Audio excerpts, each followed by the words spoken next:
The cursed burial. In a remote African village, there lived a man named Kwame and his wife, Amina.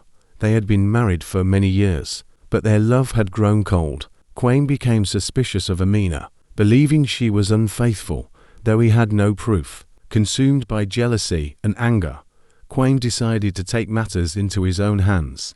One night, while the village slept, Kwame lured Amina into the forest under the pretense of gathering herbs. Deep in the woods, he dug a shallow grave. Without a word, he grabbed Amina and forced her into the pit. Despite her pleas and cries for mercy, Kwame buried her alive, leaving her to suffocate under the earth. Satisfied, Kwame returned home, thinking he had rid himself of his problems. The next day, as the village woke, Kwame went about his daily life, pretending that Amina had run away. But strange things began to happen. At night, he heard Amina's voice whispering his name, her cries growing louder and more desperate with each passing hour. Shadows seemed to follow him, and the air around him grew cold. Soon, the villagers noticed Kwame's erratic behavior. They saw him talking to himself, looking over his shoulder, as if someone or something was always behind him. He confessed to a local elder,